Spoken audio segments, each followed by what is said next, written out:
شادی نہیں ہو رہی، کوئی وظیفہ بتائیں، میری نہیں ہو رہی آپ مجھے بتائیں کیا کریں؟ اللہ کے بندے وقت مقرر ہے، ہو جائے گی، پیسے اکٹھے کرو کل ہو جائے۔ آج کل شادی کا تعلق ہے دولت سے، فقیر کو یا غریب کو جو عالم ہو چاہے ولی اللہ ہو، کون دیتا ہے؟ باقی وظیفہ یہ ہے کہ 3 دفعہ سورۃ الرحمن پڑھ کے دعا مانگا کرو، اللہ پاک انشاءاللہ اچھا رشتہ نصیب کرے۔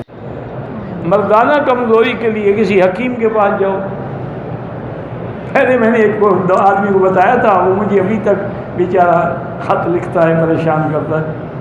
وہ مجھے ملا بیچارہ، اللہ عالم 4-5 سال پہلے کی بات ہے۔ وہ کہنے لگا کہ جی میرے ایسے حالات ہیں، اب میں کیا کروں، مجھے خطرہ ہے میری بیوی کہیں گناہ نہ کرے۔ میں بھی اس کی باتوں میں آ گیا، تو میں نے اس کو ایک نسخہ بتا دیا۔ 2 مہینے کے بعد اس نے خط لکھا، اس نے کہا حضرت مجھے تو اتنا فائدہ ہوا ہے، میری بیوی اب تنگ آ گئی ہے، میں دوسری شادی کروں۔ میں کیا کروں؟ میں نے کہا اس بیوی کو بھی وہی دوا کھلا دو، انشاءاللہ پھر تم بھی تنگ آ جاؤ گے۔ تو بیٹے اللہ کو پتہ، میرے دماغ میں صد کوئی نسخہ تھا، کسی حکیم نے بتایا ہوگا۔ ہمارے پاس تو ہر قسم کے لوگ آتے ہیں نا، اب یہ تھوڑا ہے کہ ہم حکیم ہیں یا جانتے ہیں۔ بہرحال یہ ہے کہ بزرگوں نے یہی لکھا ہے کہ گناہوں کو چھوڑ دو۔ یہ کمزوری جو ہے نا تمہیں، اس کا سبب گناہ ہے۔ جس نے جوانی میں گناہ کیے ہیں، اغلام کیا ہے، غلط عورتوں سے تعلق رکھا ہے، ہاتھوں کو استعمال کیا ہے، کمزور تو ہونا ہے، اور کیا ہونا ہے اسے؟ یہ ہماری گناہ ہوں گے۔ سب سے پہلے گناہ چھوڑ دو، اس کے بعد اگر خالص بلسان کا روغن مل جائے، وہ مدینے پاک میں سنا ہے کہ ملتا ہے، مجھے پتہ نہیں، بدر میں بھی کہتے ہیں ملتی، اس کا ایک قطرہ جو ہے وہ کسی دودھ میں یا کسی چیز میں ڈال کے پی لیا کریں، تو انشاءاللہ بہت بڑی عظیم چیز ہے، لیکن شرط ہے کہ خالص ہو۔ خالص نہ ہوا تو انشاءاللہ گردے جلدی فیل ہو جائیں گے۔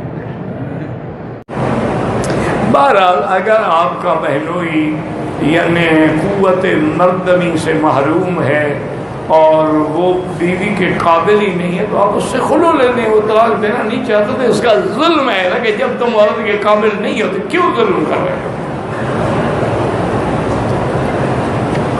فوراً اس کو چاہیے تھا وہ طلاق دے دے۔ اگر وہ نہیں دینا چاہتے یا اس ڈر سے نہیں دینا چاہتا کہ مجھے اتنے پیسے دینے پڑیں گے، پھر آپ چھوڑ دیں پہلے۔ خلو میں تو یہی ہوتا ہے نا کہ اگر وہ کہے کہ میرے پیسے سارے واپس کرو تو واپس کرنے پڑیں گے آپ۔ تو بہرحال آپ خلو کر سکتے ہیں، اور یہ مسئلہ یاد رکھو، بہت سارے ایسے واقعات ہوتے ہیں کہ کوئی بتاتا تو نہیں ہے نا کہ میں نامرد ہوں یا عورت کے قابل ہوں۔ یہ شادیاں ہو جاتی ہیں، شریف عورتیں برداشت کرتی ہیں، لیکن کب تک؟ تو اس لیے ایسے لوگوں کو چاہیے کہ جب تو شادی ہی نہ کریں، بتا دیں کہ میں شادی کے قابل نہیں ہوں۔ اچھا بعض کیس ایسے ہوتے ہیں کہ وہ نامرد تو نہیں ہے، لیکن اس میں اللہ نے اولاد کے جراثیم ہی نہیں رکھے ہیں، یعنی اولاد پیدا کرنے کے قابل نہیں۔ اس کے لیے بھی یہی ہے کہ وہ ایسی عورت کو طلاق دے دے اور اس کو اپنے آگے نسل بڑھانے سے محروم نہ کرے، کیونکہ تم سے تو اولاد ہوگی نہیں، وہ تو رل گئی نا۔ یعنی اس کے لیے تو کوئی بچہ نہیں، کوئی اولاد نہیں کہ اس کا نام آگے بڑھا سکے۔ تو اس لیے ان حالات میں خود مردوں کو احساس کرنا چاہیے۔